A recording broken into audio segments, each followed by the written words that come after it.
یہ دوسری روایت ابو ہریرہ رضی اللہ عنہ کی روایت ہے صحیح مسلم کے اندر کہ رسول اللہ صلی اللہ علیہ وسلم نے فرمایا جس نے نماز پڑھی اور اس نے سورہ فاتحہ نہیں پڑھی اس کی نماز نامکمل ہے. خداج خداج خداج 3 مرتبہ آپ صلی اللہ علیہ وسلم نے کہا کہ جس نے نماز پڑھی اور اس میں سورہ فاتحہ نہیں پڑھی اس کی نماز نامکمل ہے, انکمپلیٹ ہے. تو صحابہ نے کہا اللہ کے رسول صلی اللہ علیہ وسلم ہم تو امام کے پیچھے ہی پڑھتے ہیں نماز, امام کے پیچھے ہی نماز پڑھتے ہیں. تو آپ صلی اللہ علیہ وسلم نے فرمایا کہ تم جب بھی امام کے پیچھے پڑھو تب بھی اپنے آپ میں سورہ فاتحہ پڑھو گا. اقرأ بہا فی نفسک, صحیح مسلم کی روایت ہے کہ اپنے آپ میں پڑھو. کیسے؟ امام صاحب کو بھی چاہیے کہ عموماً ہر جگہ سورہ فاتحہ پڑھیں تو آہستہ پڑھیں, مطلب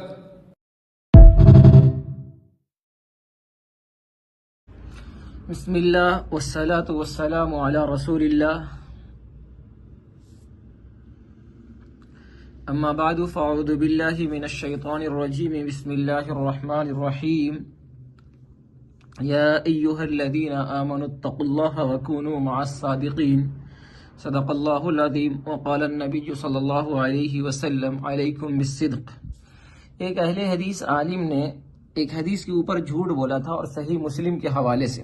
تو یہ میرے پاس صحیح مسلم ہے, امام مسلم الحجاج القشیری نیشابوری رحمۃ اللہ علیہ ان کی صحیح مسلم ہے. اور اس روایت کے اوپر اس نے جھوٹ بولا تھا. یہاں الفاظ دیکھ لے, روایت نمبر 395 ہے. بہرکیف اور بھی نسخے میں اتنے نمبر پر بھی حدیث ہے. تو اس میں سوال یہ ہے فقیل لابی ہریرہ انا نکون وراء الامام فقال اقرا بها فی نفسک. حضرت ابو ہریرہ رضی اللہ تعالی عنہ سے پوچھا گیا کہ ہم امام کے پیچھے ہوتے ہیں تو ہم کیا کریں؟ تو آپ نے فرمایا اقرا بها فی نفسک, اپنے دل میں پڑھ لو. اور اس اہل حدیث نے اس بات کو کہہ دیا کہ یہ حضرت رسول اللہ صلی اللہ علیہ وسلم سے پوچھا گیا, حالانکہ ایسی بات نہیں ہے. تو انہوں نے صریح خیانت کی ہے. اچھا, مسلم شریف میں تھوڑا سا اگر آگے اور بڑھ جاتے تو جو حدیث ہے صحیح مسلم کے دیکھیں 404, اس میں ہے من الزیادتی و اذا قرأ فانصتوا, کہ جب پڑھے امام تو خاموش ہو جاؤ. اور اس حدیث کے بارے میں امام مسلم رحمۃ اللہ علیہ سے پوچھا گیا فحدیث ابی ہریرہ, حدیث ابو ہریرہ کا کیا قصہ ہے آپ کی نظر؟ فقال هو صحیح یعنی اذا قرأ فانصتوا فقال هو عندي صحیح, یہ حدیث میرا نزدیک صحیح ہے. اچھا, اور یہی صحیح مسلم کے اندر میں زید بن ثابت رضی اللہ تعالی عنہ کا فتویٰ موجود ہے, دیکھ لیں. ٹھیک ہے, روایت نمبر 1298 ہے. اس میں زید بن ثابت رضی اللہ تعالی عنہ سے ایک سوال ہوا ہے انه سأل زید بن ثابت عن القراءة مع الامام فقال لا قراءة مع الامام في شيء, امام کے ساتھ کسی قسم کی کوئی قراءت نہیں ہے. جنس کی ہی نفی ہے, لا قراءت مع الامام فی شیء, امام کے ساتھ امام کے پیچھے کوئی قراءت نہیں ہے. یہ صحیح مسلم ہی ہے, ایسا نہیں کہ کوئی اور ہے. بسم اللہ الرحمن الرحیم. اور یہ صحیح مسلم ہی میرے ہاتھ میں ہے, جو مولانا صاحب نے جھوٹ بولا ہے یہ صحیح مسلم ہی ہے. اور اس کا صفحہ نمبر 33 ہے میرے پاس. اور اس میں ایک حدیث ہے, ٹھیک ہے,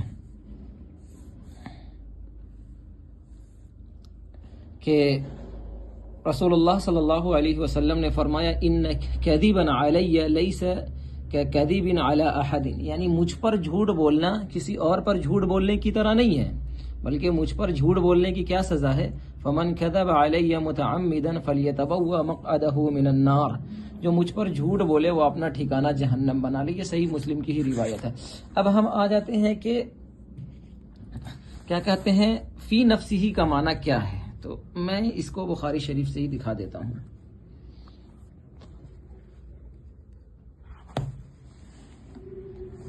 یہ بخاری شریف ہے میرے پاس, اور روایت نمبر ہے 7405. اس میں ایک روایت ہے انا عند ظنی عبدی بھی, میں بندے کے ساتھ معاملہ ایسا کرتا ہوں جیسا وہ میرے ساتھ گمان کرتا ہے، یعنی اس کا گمان جس طریقے کا میرے تعلق سے ہوتا ہے میرے متعلق، تو میں ویسا ہی فیصلہ اس کے ساتھ کرتا ہوں۔ وَأَنَا مَعَهُ إِذَا ذَكَرَنِي، اور میں اس کے ساتھ ہوتا ہوں جب وہ مجھے ذکر کرتا ہے، وہ مجھے یاد کرتا ہے۔ فَإِن ذَكَرَنِي فِي نَفْسِهِ، جب وہ پس اگر وہ مجھے ذکر کرے اکیلے، فی نفسی کا معنی کیا ہے؟ وہاں کیا تھا؟ اقرا بہا فی نفسک، دل میں پڑھ لو، تو یہاں الفاظ کیا ہے؟ فی نفسی، اکیلے یاد کرتا ہے، تو ذکرتہ فی نفسی، تو میں بھی اس کو اکیلے اور تنہا یاد کرتا ہوں۔ وَإِن ذَكَرَنِي فِي مَلَئٍ، اور اگر وہ مجھے مجلس میں ذکر کرتا ہے، یاد کرتا ہے، تو ذَكَرْتُهُ فِي مَلَئٍ خَيْرٍ مِّنْهُمْ، اور اگر وہ مجھے مجلس میں ذکر کرتا ہے تو میں اس کو اس سے بہتر مجلس میں اس کا ذکر کرتا ہوں۔ یہ صحیح بخاری کے الفاظ ہیں۔ تو فی نفسی ہی کا معنی بالکل واضح ہے۔ اور اگر انسان نحو اور صرف پڑھا ہو، گرامر، تو اسم کس کو کہتے ہیں؟ اور اکیلے فی نفسی ہی کا معنی کیا ہے؟ الاسم ما دل علی معنی فی نفسی ہی، یعنی اسم جو اپنے ایک تنہا معنی پر دلالت کرتا ہو، تو یہ ایک تنہا معنی پر دلالت کرتا ہے۔ اور اسی کو تھوڑا سا اگر ہم بخاری شریف کو پلٹیں گے تو قرآن کی اتباع کیا ہے؟ قرآن کی اتباع یہ ہے کہ فَإِذَا قَرَأْنَاهُ فَاتَّبِعْ قُرْآنَ، لکھتے ہیں قال فَاسْتَمِعْ لَهُ وَأَنصِتْ۔ ایک تو یہ کہ یہ باب افتعال سے، جس کا معنی ہے غور و فکر سے، خوب دھیان سے سننا، ٹھیک ہے، اور خاموش رہنا۔ تو بخاری شریف سے بھی یہ ثابت ہے کہ جب قرآن پڑھا جائے تو خاموش ہو جائے۔ بسم اللہ الرحمن الرحیم، یہ میرے پاس صحیح مسلم اور شرح النووی کے ساتھ ہے، امام نووی رحمۃ اللہ علیہ کی۔ تو اس میں ایک اقرا بہا فی نفسک کا معنی میں آپ کو دکھانا چاہتا ہوں۔ دیکھیے، یہ اقرا بہا فی نفسک کا معنی یہ ہے کہ بعض مالکیہ کہتے ہیں اور ان کے علاوہ لوگ کہ ان المراد تدبر، کہ تدبر کرنا ہے، اور یہ لوگ صرف اور صرف فاتحہ کی بات کرتے ہیں، جبکہ یہاں پاس شرح مسلم للنووی کو آپ دیکھیں گے تو لکھتے ہیں ان زدت علیہ فہو خیر، یعنی کہ فاتحہ کتاب پر کچھ زیادہ پڑھو گے تو تمہارے لیے یہ بہتر ہوگا، فہو خیر، لیکن غیر مقلد اڑا دیتا ہے۔ اور اسی اندر میں ہے فاتحہ کتاب پڑھ لو تو تمہاری طرف سے کافی ہو جاتا ہے، اور ومن زاد فہو افضل، جبکہ غیر مقلد اس کا قائل نہیں ہے۔ یہ شرح مسلم للنووی کی عبارت ہے۔ بسم اللہ الرحمن الرحیم، یہ میرے پاس سنن ابن ماجہ ہے، اور اس میں احکام جو بیان کیے ہوئے ہیں علامہ ناصر الدین البانی اہل حدیث شیخ کا، میں ابتدا کا صفحہ دکھا دیتا ہوں آپ کو تاکہ میں کچھ بتاؤں وہاں پاس۔ یہ دیکھیں، اشارات ہیں، یہ میم کس کتاب کی طرف اشارہ ہے؟ تو یہ دیکھیں، اشارۃ الی الامام مسلم فی صحیحہ، یعنی کہ یہ اشارہ میم کا جو ہے وہ امام مسلم بن حجاج القشیری النیشابوری رحمۃ اللہ علیہ کا۔ اب دیکھیں اسی حدیث کو ہم دیکھتے ہیں، حضرت ابو موسیٰ اشعری رضی اللہ تعالی عنہ سے روایت ہے کہ اذا قرأ الامام فانصتوا، جب امام پڑھے تو تم خاموش ہو جاؤ۔